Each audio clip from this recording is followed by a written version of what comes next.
Hello. Hello. What episode is this? Episode 18 Welcome to episode 18 of As We Art. As We Art. I'm Monica. I'm Candace. We're really glad you're here.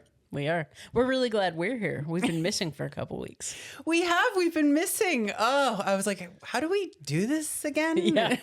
We were setting up and it was not pretty. So. Yeah. And we left the button? I don't.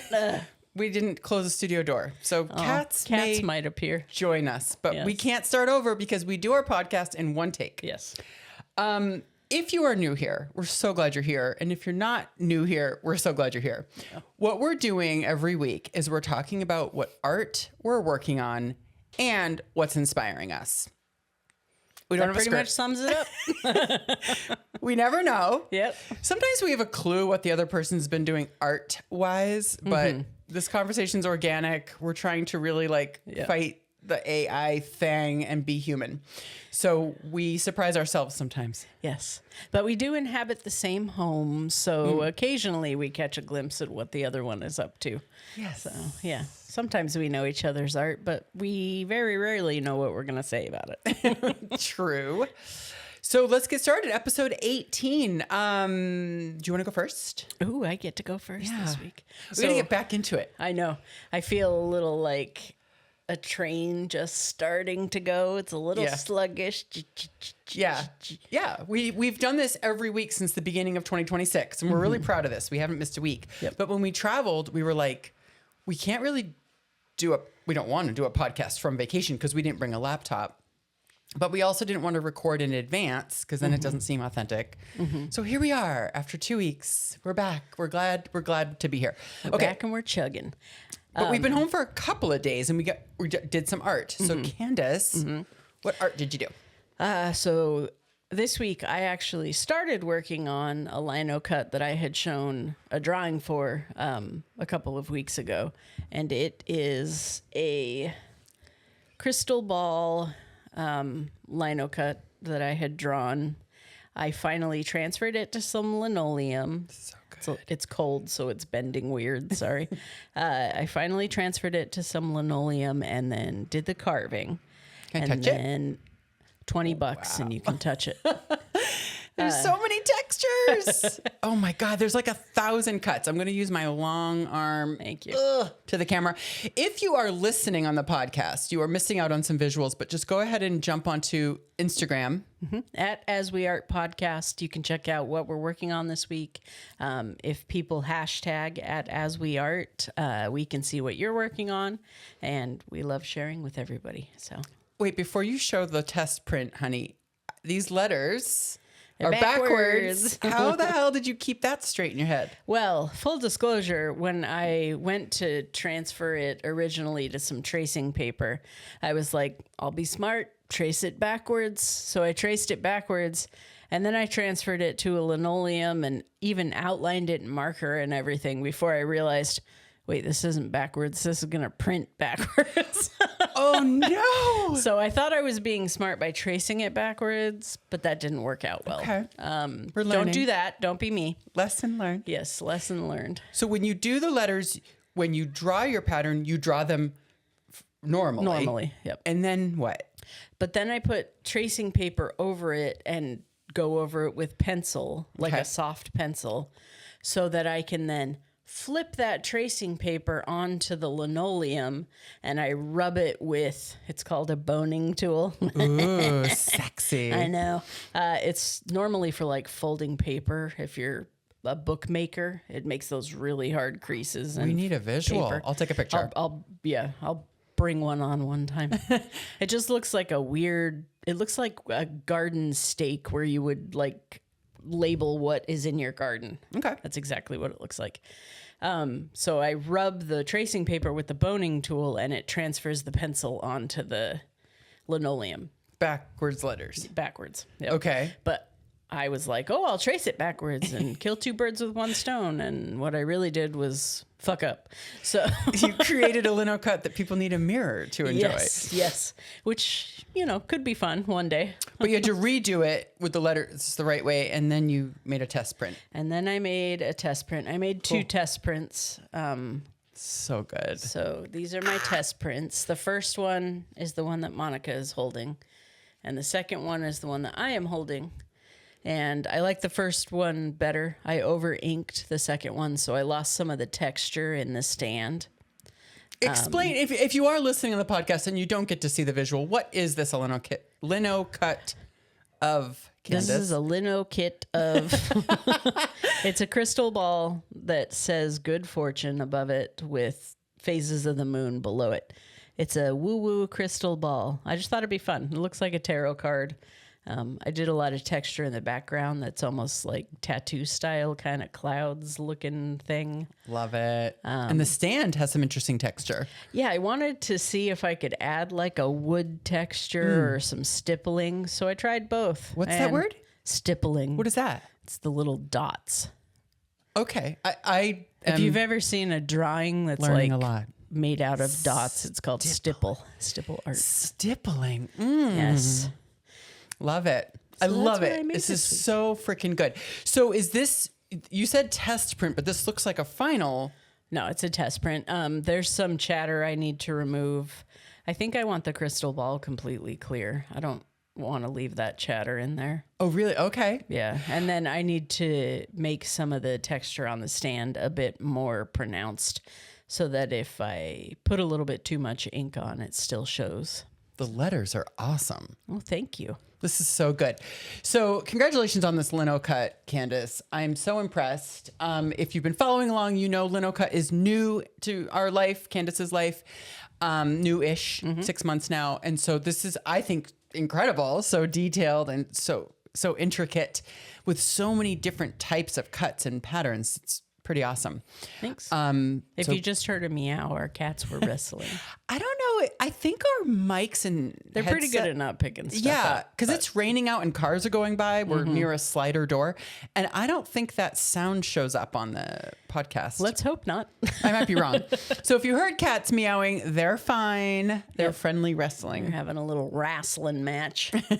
Well, I'm impressed. That was a lot of steps and you worked on that this weekend. And I'm, even after coming home from vacation and having to like get back into the vacation, not vacation mode, get out of vacation mode. Real life, laundry and work and responsibilities. I've had to take a lot of naps, though. A lot more naps than usual after recovering from a vacation. Yeah, it was a trip. It was We a good had trip. It was a two good trip. parts to it, two Yeah. different trips in one. Santa Fe and San Diego. Yep. And we're happy to be home. It was a great trip. We feel very privileged and lucky to have been able to go on this incredible adventure. We met some awesome people. yeah. It was really fun. Yeah, But- it was. I'm just getting older and need naps. That's great. What'd you work on this week, Monica? So for those of you who know, I'm driven by a deadline and I love a deadline. Not a self-imposed one, but an actual deadline from the outside. That should be your memoir title, Driven by a Deadline. Driven by a deadline? Or it can be the Penny Suckers' first album. Not driven by deadline. Yeah, penny suckers. So the first thing I did is I worked on my piece by piece. This is this blank white rectangle. 150 artists got a little clue to a bigger puzzle. We don't know what the big painting is yet. We won't know till next month at the reveal. Mine is pretty much all green with a couple of pattern lines and some white triangles. I can't wait to see how this fits into the big picture. So if you're just listening, no problem. Jump on Instagram so you can see what the heck I'm talking about. My final piece, let me go the right direction. My piece number is 23 out of 150, randomly assigned. And mine is, I've finished. And so what I've done is a lot of different greens with acrylic paint. I use white puffy paint for the white triangles. And then I affixed pennies, the American 1 cent coin. That has now been retired. It's been retired, but I thought we have this jar of coins and I pulled out all these pennies and I painted them to match and affixed them just to differentiate some of the lines because they encourage unusual materials. I didn't want it just to be flat 3D paint. For me, I need some structure. That's just how I operate. And I wanted to do something I've never worked with before. And from afar, when you're looking at 150 panels on a wall, sometimes it's hard to find your piece. And I don't think there'll be other artists who use coins. That's my hope. And so I'm proud of this piece of work. I can't wait to see what the big reveal is, which will certainly, take a picture of it in all its glory and share it with the podcast. Mm-hmm. The other awesome thing about this particular exhibit is the gallery where it's happening allows artists to contribute another piece of work. And again, it's all due by the end of this week. So I have a deadline, and this is where I'm sort of rushing. I had designed an octopus. Some of you remember. I don't have the old pattern with me. In the previous episode, I'd shown my pattern. But the thing I didn't like about it was that the legs of the octopus were cut off at the frame. Like, I always draw way too big. I can't draw small. I draw a big thing, even if I have a set square footage. So I really wanted all the legs to show. So I redrew the pattern, and I have the legs going outside of the frame and curling back in, which makes me so excited. Yep. So my new pattern. Nobody can keep Monica in a box. Nobody puts baby in a corner, and nobody keeps Monica in a box. Oh my God. So Dirty Dancing was a very important movie in my life. Yes. I was like, I don't know, maybe 5th or 6th grade. I could relate to Baby so much. Mm-hmm. First of all, she had curly hair and a big nose. Like, hello. She also wasn't typically pretty. Hello. The other reason why I loved it is because at one point her real name is revealed in the movie. Her name is Baby throughout the movie. Do you remember her real name? Frances, right? You do remember. Yeah. Yes. Johnny asks her. So her name is Frances, and that meant a lot to me because that's my middle name. So Dirty Dancing is a very important movie to me. And yes, nobody puts Frances in a corner. I drew my octopus outside the lines. I have a 12-inch by 12-inch box here, but I made the octopus legs and head outside of the lines. The stipulation of this piece is a 20-inch in any direction, 20 inches, and from diagonal to diagonal with this outside, I just squeak under 20 inches. So I'm stoked. The other thing I did is I started cutting. I'm still using a wispy blue for my octopus. I'll show you the head. Reaching for glass. The glass I picked, and I've already ground it, so this is safe to do. This is the blue wispy glass I picked for the octopus. I had a different glass picked for the background. Some of you remember from last episode, I showed this awesome textured teal, but I thought they would kind of compete with each other, and I wanted something more bold to differentiate the two glass. So I picked an awesome Oceanside glass, makes this incredible opaque lime green. So it's a lime green box, a blue wispy octopus, and of course the suckers are pennies. Yeah. So I'm really excited about this combo. We called it Penny Sucker. I love that you tied your piece by piece.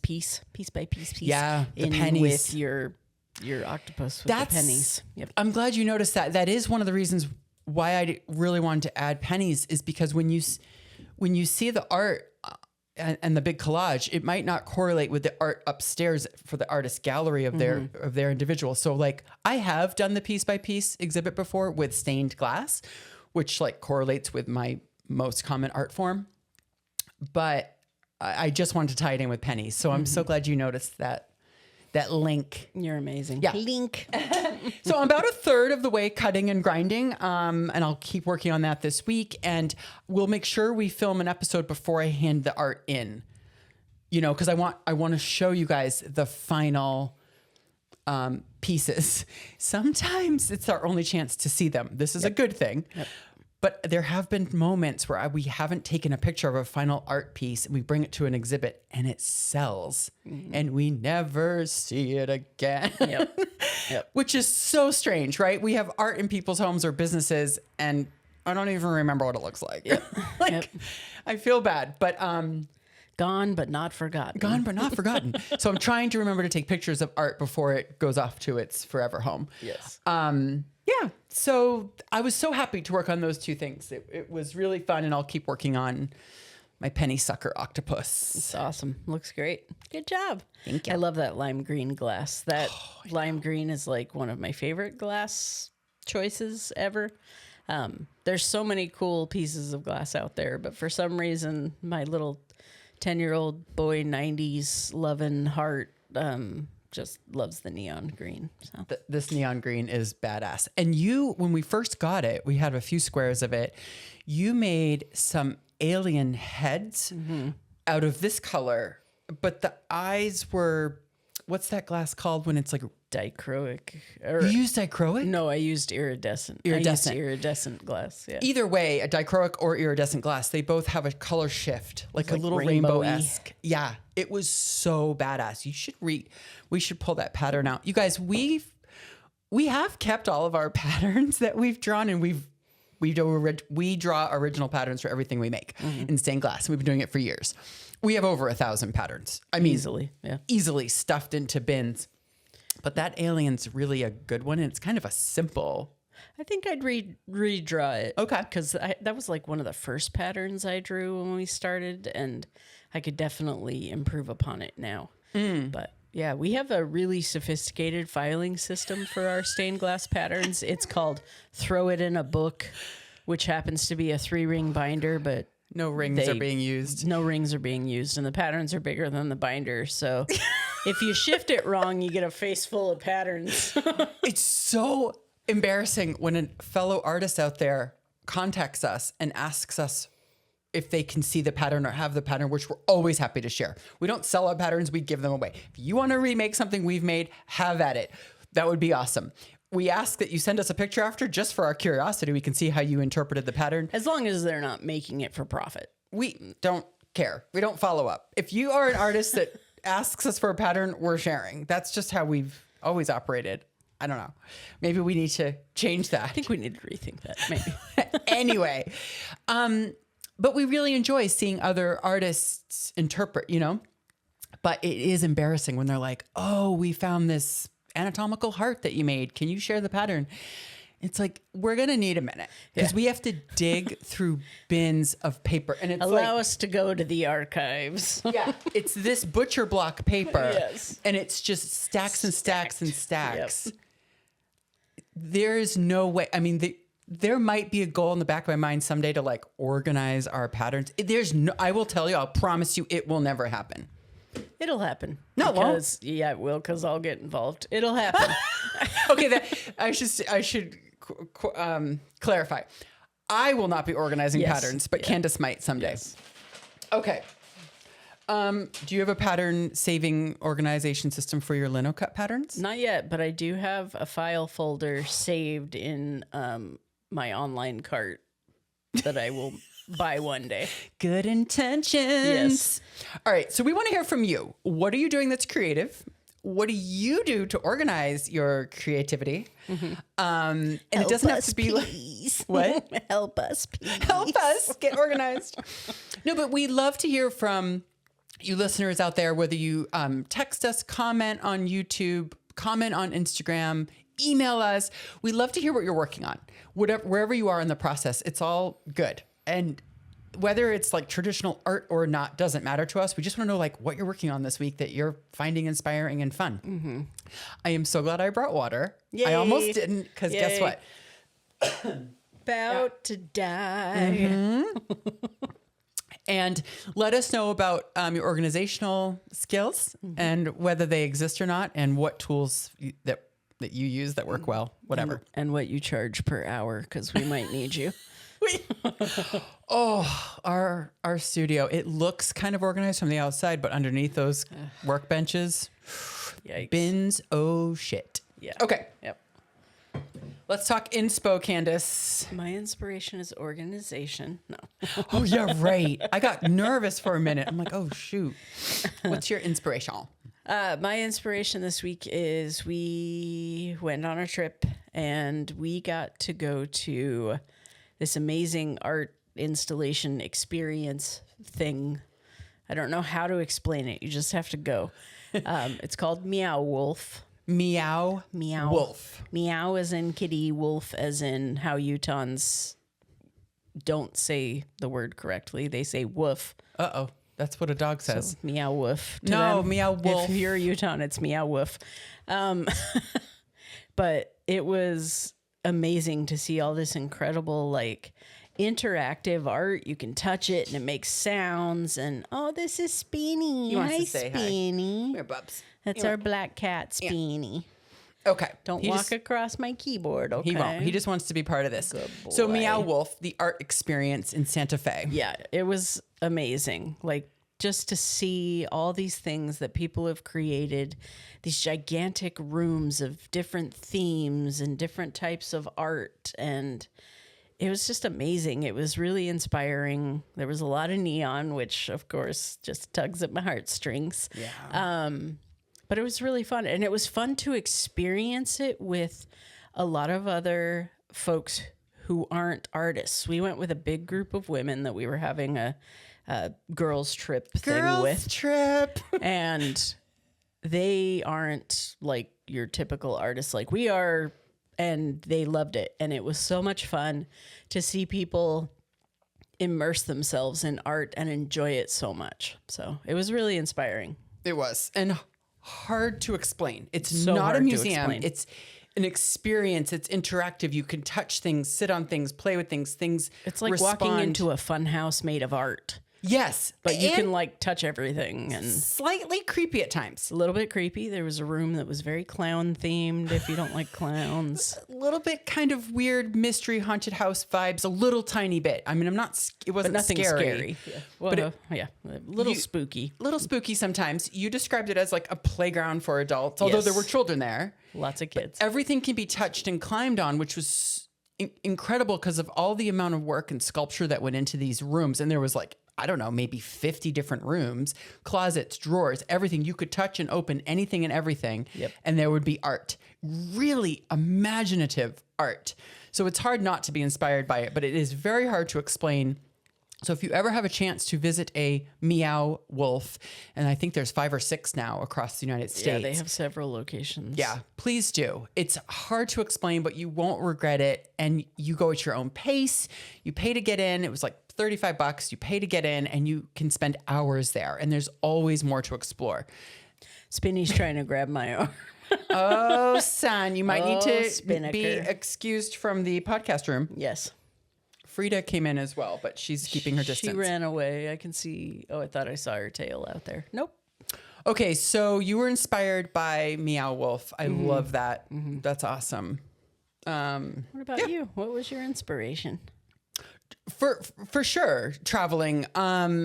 We got to do something kind of unexpected. I'm going to hop on that traveling bit. Is that we talked to artists, like we talked to them, like really talked to some artists. Some work at Meow Wolf. Some we met at a gallery on our second part of our trip. We went to San Diego after Santa Fe, and I think talking to other artists and learning, really asking about their day-to-day, their process, their challenges, their inspiration. Yep. What are they working on right now? And this podcast has been a way for us to hold ourselves accountable to do art every week and to document it. Because unfortunately, like I said before, we sometimes make art, it goes out the door, we never see it again and think about it again. So we now have a record of like what we've done and how we've grown and how we've processed and how we, trace letters backwards and then redo it. Nailed it. We want that process documented because it's just part of being artists. Okay, Spinnaker. Spinny, you're in our light. It's time. It's time. It's time for him to go to Sorry, the Bubs. floor. Sweet little boy. Sorry, Bubs. We will close the door from now on. Oh, God, crazy cat ladies, lesbians, Yes. artists. Yes. Okay, every We stereotype used in to the world. drive a Subaru, but no longer. We used to drive a Subaru. We now have a Toyota. It can't be that far off. Okay, my inspiration was talking to other artists about their process. And you know what? It got us thinking about how awesome it is to hear from other artists, their point of view, whether their challenges are relatable or not, whether their process is relatable or not. It was so interesting. Yep. And what did we kind of talk about? The possibility.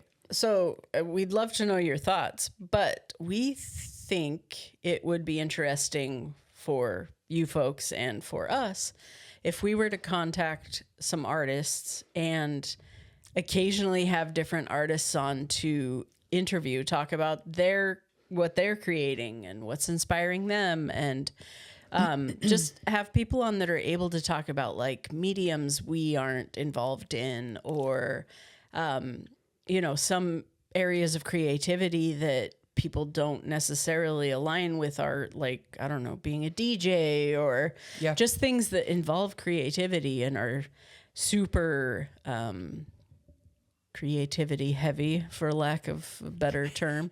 There aren't a lot of synonyms for creativity. There really aren't. But yeah, I mean, there probably are, but I'm no thesaurus. But wouldn't that be amazing? Like, we still want to hold ourselves accountable and talk about what we've done, but then maybe we could have guests come on and talk about their art or their songwriting or their writing or their crocheting. Like, we would love to find people who, just for 15 or 20 minutes, we can give them the questions ahead of time. What are you working on? What inspires you right now? That's it. And have an organic conversation with no script, one take, and put that into our podcast. It can't be every week, but maybe once in a while, throw in a guest for a little, change it up a little bit. Yeah. We want to know what you think out there. Candace and I went into this podcast just to see if we could hold ourselves to it, which I think we're doing an awesome job. Yeah. But I have to say, talking to other artists and like what it's like selling our art at a gallery, what it's like working at a corporate.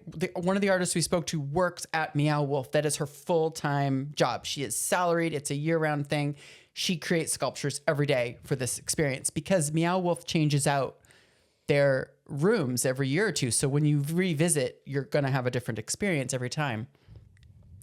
And that was really interesting take on it because there's that corporate side of being a professional artist. So, but there's also an independent side. So, but we did talk about, let's look at other mediums, other types of artists. Who else could maybe come on for 15 or 20 minutes and answer a couple questions, have a chat? What do you guys think out there? Yeah. What if, as we art expanded a little bit to include our listeners, maybe they would be a guest if they're working on something? It doesn't have to be like a artist, quote unquote. It can be anyone. Yeah, it doesn't need to be someone. You don't have to have like a social media presence or a shop or any of that. Just speaking to other creatives. They don't have to be artists. You don't have to be known. But I think it might be interesting for us and for you folks out there to just get a different perspective, because you listen to us every week and, we want to keep it interesting. And I think it might be nice just for people to hear what others are experiencing or how their creative process works. And, some might be professional artists, some might just love knitting or whatever, but it's all creativity. It's all art to us. And, we want to know if you'd like to venture down that road. And it's also a bit personally, I don't know if this is selfish or not, but we're inspired by other artists. Yes. We would love to know how other people work, what their process is, what they're thinking when they make things, how they're dealing with the current state of the world versus making art. I mean, some of these questions are a little deep, but we'll see where the conversations go, and we might explore that. But we wanted to check with you guys, our audience, and see what do you think? Because in our experience from where we sit, we often are at home. We work from home. We do art from home, and interacting with other artists in person doesn't happen as often as we'd like. And so this would be a nice way, even though it's virtual, to interact with other artists in a real-time conversation. I'm proud of us. We did art this week. We definitely were inspired. And like we said, the Santa Fe trip was unusual. We'd never been there. There's an incredible creative art scene in the middle of the desert. Like you wouldn't necessarily, it kind of like came out of nowhere. Because when you're driving into Santa Fe, and I'm not used to this landscape, it's beige. There is beige. It is desert. And for me, I'm a color person. I need like bursts of color. And you find that in the art galleries there. It's like people's imagination just burst open with color in this like beige backdrop. It was kind of an interesting juxtaposition. Ooh, what a word. Fancy. So that was part of our trip, and we got to gather there with one friend that we know from a long time ago, my oldest friend, longest friend. But then we met a lot of new friends in this women's group, and we're not We're not the type of people that have ever gone on a girls trip. We ain't real social. Well, we're just not. Girls trips are kind of very particular group of women that like to do, like, I don't know, group dinners and wine tastings and things. We just haven't never done that. So it was an interesting experience, and to be able to talk to other people about books and art and life. It was cool. It was awesome. And then we got the chance to go to Oceanside and Carlsbad, California, just Candace and I, for a little like decompression, ocean time, awesome time, awesome palm trees and sunshine. Breathe in with the waves, out with the waves. And Yes. lots of color. There are flowers everywhere. And we love that part of the world. So we are back. We're ready. We're already doing more art. I will definitely have this octopus finished by the next time we record, because I have a deadline. And we look forward to seeing you next time. But we want to hear your comments, questions. Send us questions, send us comments, send us feedback, whatever you're working on. What do you think about having guests on this podcast? If you want to be a guest, Yeah, please let us know. Like we said, you don't have to be an established artist. If you Right. if you're like, oh, I garden on the weekends. Awesome. We want to hear about it. Yeah. So, Yeah, for sure. That would be so awesome. yes. Yay. So we're good. We're good. Episode That's 18 it. as we art. We out. We're going to go do more art now. Yes. All right. I almost just said we love you. We do love you. I end conversations with that on the phone or WhatsApp. Like, we love you. Okay, love you. Bye. Okay, love you. Bye. All right. Let's cut. And we'll see you next week. Thanks for joining. Bye. Bye.